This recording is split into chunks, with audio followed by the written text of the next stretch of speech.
Well, DaRon, we're joining you today at UD, 6'10" forward for the Dayton Flyers, freshman of the year in the Atlantic 10. A lot of accolades, but let's start with one of the first ones you got coming to Dayton, the highest rated Flyer to ever come play basketball here at UD. Having that title coming here, stepping on campus, what did that title mean to you? It meant a lot. This school has always been special to me. Looking in the past, before I came here, I knew something was special about this school, and there was a lot of great talents that came out of here, and I thought it would be a great opportunity to, come here, and it's been amazing. Take me through a regular, let's say a Wednesday on campus. You're 6'10", so walking to class, it's not like you can go incognito. Do people kind of stare when you walk by? Do they pull you aside, ask for pictures? Do they pretend like they don't see you? How does that work walking around campus? It's, like you said, so when you walk to school, when you walk to class, you usually get, people will either ask how tall I am, or they will ask for, a quick selfie. The students here are good with understanding that I'm an athlete, so they don't do too much in terms of being annoying, but they're really it's really cool. It's a good experience. And then obviously you're not the only big basketball player to come to Dayton. You come in the highest ranked recruiting class that the Flyers have had in a long time. You, Malachi, Caleb, everybody, plus the two big transfers. When you first kind of got in here and started going through practices, how special was your initial feeling that this team could be? Very special. This team is really talented all around, and we buy in, and we all have great, great teammates. The whole team, we bond together really well, and I think that's what makes us really special. Did you get to watch a lot of Flyer basketball before coming? I didn't watch too much, but I did watch a lot of film on that 2019-2020 team. Sure. Just seeing the way they played together, seeing the offense, seeing the coaching. And then after that, I was just doing more and more research on the school, and I was like, wow, this place is nice. This place is rocking. It would be a blessing to play here. Yeah, all of those Obi Toppin dunks, you had a lot of those similar experiences in UD Arena and getting to UD Arena. Obviously, coming here, you hear about how crazy it gets in UD Arena, but Cedarville in the exhibition game, 13,000 in a sellout crowd. Did you expect that? I did not expect that for an exhibition game, but it's Dayton, so they show up. They're about their basketball, so it was great to see them all out there. How special has it been just this past season, being able to repeatedly play in front of a crowd like that? It's been really special. At the beginning, I got really nervous because I've never seen anything like that before. But as time went by, and the season went by, I got a little bit more used to it, and it's just helpful. It's like our sixth man, they do a great job with, making sure we're all, hyped up on the court. When was the moment in the season where it switched from I'm nervous playing in front of 13,000 to I love playing in front of 13,000? I would say when we got back from Orlando, that's when I was like, okay, I'm starting to pick up a little bit and understand a little bit more. Do you have a favorite moment in UD Arena from this past season? I would say my favorite moment in the UD Arena was either against St. Bonaventure when I had the breakaway dunk, or against Davidson when we won. That was a huge game, and even though we got stripped of the title, I feel like that game was special. It was a great experience. Dunking in UD Arena, seeing the student section erupt in front of you, is there a better feeling than that? Not a better feeling than that. That feeling is crazy. It makes me because I already try to play with a lot of energy, I feel like energy really helps with, everything with our team. So that brought in with energy I try to bring, that connection is amazing. So now you guys, obviously a lot of hype to start the season. You get started, you beat UIC, and then you have those next three games, UMass Lowell, Lipscomb, Austin Peay. You lose those games. What's kind of the feel around the locker room? Because I'm sure those were, even some of your teammates say, yeah, these are games we shouldn't have lost. Right. We're a really young team, and those three games, I really didn't have too much experience about everything, but it was good to learn because, you learn what you could do better and what you could get better at, but it really showed who was there with us and who wasn't. So for the Dayton fans who were sticking by our side and supporting us even when we went through that drought, I really appreciate you guys for that, and we all do. And our coaches, they made sure, we're going to bounce back even harder. So they did a great job with that. And then I'll never forget, we were down there actually on the practice court. We were talking to Elijah Weaver, and he said, just like losing can be contagious, winning can be contagious. You go down to Orlando, you win those 3 games, win the ESPN Events Invitational. After kind of experiencing the bottom, what was it like shooting to the top like that? It felt great. It's hard because we try to stay level-headed, but it felt great, beating top seed Kansas and then beating a really difficult team, Belmont. And Miami was really difficult as well. So just being able, we learned how good we could be, and I feel like we could be really scary. Playing together, and just learning as we go, it's been an amazing experience.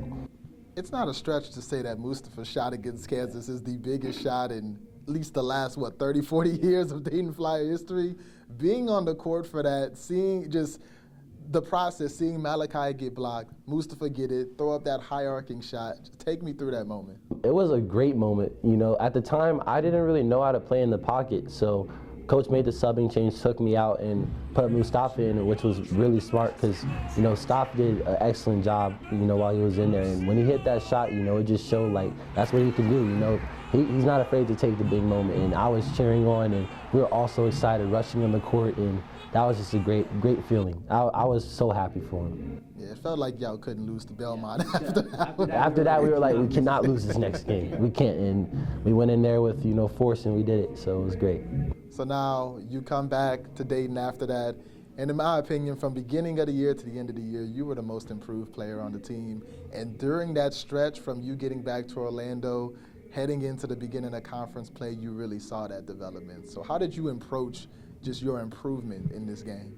I really tried to pick every little thing from each of my teammates. So I tried to learn from Moo, Staff, Tamani. They did a great job of teaching me like little things like that I can improve on, because I was, I didn't really know, coaches really helped me as well, so learning from them, my teammates has been a great experience, And now we compete a lot, and we talk trash to each other in practice and all that. So it was great.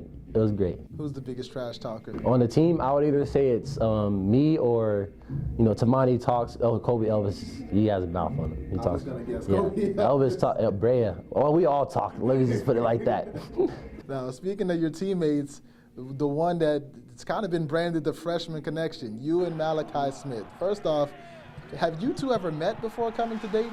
No, we did not. We never met before coming in. I didn't really know that much about Mally. I didn't know how he played or anything, but he brings a lot of energy too, and we both do. So that just automatically is a connection off the bat. So that was great. He's someone I would expect to be up there in the trash talking too, because you see him on the court. He's injured right now, and when we do our runs, he trash talks from the side. So I know he's excited, but he does his thing. And just, the alley-oops that you guys had that just make the arena erupt. Building that chemistry with your point guard, is that built in practice? Is that built outside of practice? It's both, all around. In practice, just learning in the system what coaches tell us to do. We execute real well, and Mally does a great job of finding the teammates. And, he does a great job of lobbing me the ball. And on defense, I think that's where we also have a connection because we both like to just turn up. So when he gets a great defensive stop, I'm happy for him and vice versa. So you guys are going through the conference play. You're really good in the Atlantic 10. You finished with that big win against Davidson. So now you're going into D.C. What's kind of the feeling of how far this team can go as you got to D.C.? We were thinking, we're going to make this tournament. We're going to win this tournament. We should have won the conference title for regular season, and we want to win the Atlantic 10 tournament. So that's how we were approaching it. We were really just 10 toes down, and do whatever it takes. And then you come out against UMass in that first game, have arguably the best game of your career. Did you feel like the intensity, because you've played UMass before, obviously, in the regular season, but was it more intense in the postseason? It was more intense, yes. Just being able to learn, that was our advantage that game, is going inside more, and just, trying to be smart with the decision makings from there.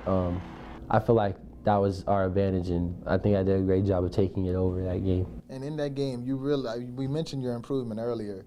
Your bag, when you get down on the block, just your arsenal of post moves. It was that game that, you were hitting fadeaways, hooks, up and unders.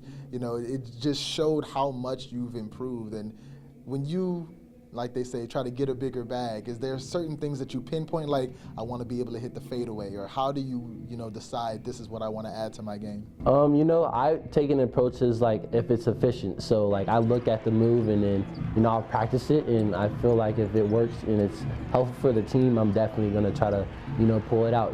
So just being able to read and figure out who am I playing against. Is he bigger than me? Is he stronger, faster, quicker? Like, what's my advantage? And that's what part of my bag I'm gonna try to pull out. And then you kind of have to also go through that process on defense. You were a big shot blocker at the beginning of the season, but there were certain areas you had to grow on defense as well, right? Yes, learning how to play post defense.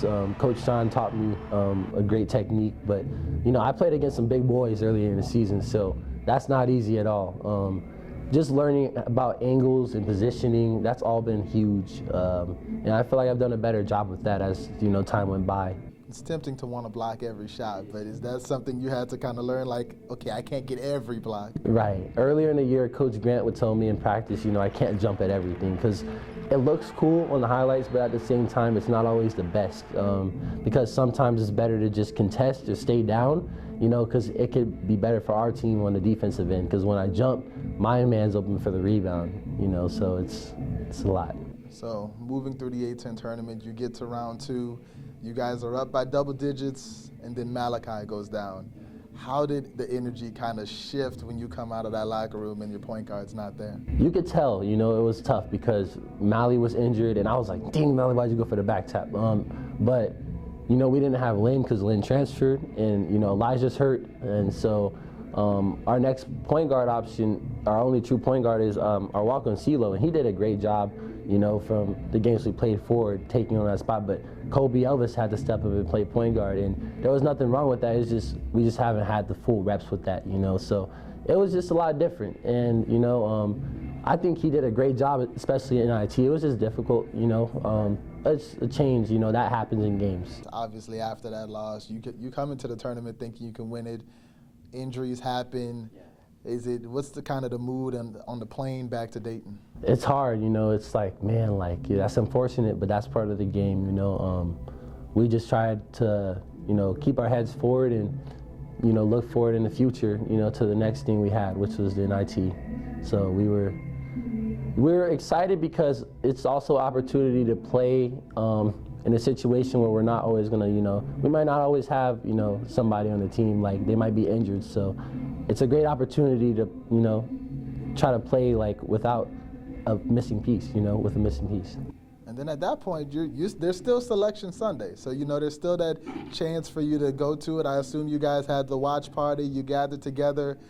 How nerve-wracking was that as you hear name after name coming down? It was sad because after hearing that Richmond, if they would have lost against Davidson, and we would have been, and we thought that it was officially over, but that made it 10 times worse. So we, I didn't pay too much attention to it. I was just wherever we're playing, we just got to look forward and, get to work. And that's the same approach coaches were having, so, And like you said, you thought it was over, but did it sting a little bit to see you were team 69 out of 68? That one team, it stung, but that's just, that's just unfortunate. Does it motivate you going into next season? It does motivate us, touching the lines when we sprint, doing the extra work, all that little stuff adds up. So what's next for DaRon Holmes? We saw you add a lot into your game just throughout your freshman year. Now you have a full summer to work out.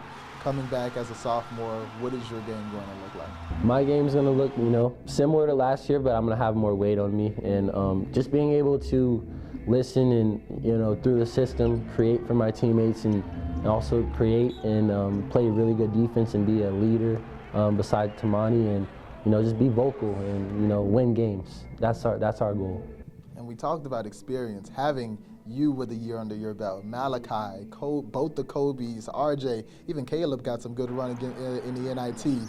Having everybody back another year, playing together, you're adding a really nice recruit as well. This team I'm seeing is already ranked in the top 25 in a lot of early polls. What's the excitement level heading into next year? We're all excited. We're all ready to go out there and compete. We still got things we need to work on, but overall, we're just excited to get out there and, get back. We got a lot to prove, so we're ready. And Before I go, I got to ask you, you were one of the first classes, if not the first class, who got to be a part of NIL culture. We saw your acting skills in the Lee's commercial, just how cool has it been to just be able to kind of take advantage of those things? It's been a great opportunity because it's helpful for athletes, to get paid. So not only for myself, but for others, it's huge. It could really make a difference for athletes when they get paid like that. So it's great. I think NIL is a great thing, great deal. It can be distracting, but at the same time, it's a good opportunity. And just with those distractions, obviously, because you have so many responsibilities behind the scenes for basketball, outside of the games. Just, is it difficult to kind of juggle? And you're still a student as well. Is it difficult to juggle being a student, being an athlete, and also the whole marketing aspect? It can be. It's all about time management and scheduling, and taking one thing at a time, and making good decisions off the court. So that all plays into that stuff. If you do that stuff, you should be able to take care of it. If not, it might be a little difficult. So my last couple questions for you. We talked about the biggest trash talker on the team. It's a question we asked at the beginning of the year. I'm going to ask it again to see if the answer's changed. Best dunker on the team? Best dunker. Are you in terms of like the coolest dunks? Breakaway, fast break, one on nobody. Who are you holding your breath to see? Oh, this is about to be crazy. If I said myself, they would all clown me, so not me. I would say either Tamani, RJ, or the new recruit we had coming in. He can jump a little bit too, so this would be surprising, So it'll be cool. If the entire team got into a three-point shootout, who's walking away with their arm raised? Fuego Brea. I'll be on this team, though. I'll take it. My shot's getting a little better, so they're probably going to clown me for saying that, too. But I think either Brea, a lot of our players think that they are the best shooter on the team, so we'll all have arguments about that. But, yeah, I'll give it to Brea for right now. You guys could do a lot of one-on-one against each other? Yeah, we do it all. Who's the most dangerous one-on-one player? The most dangerous, I would say, is either...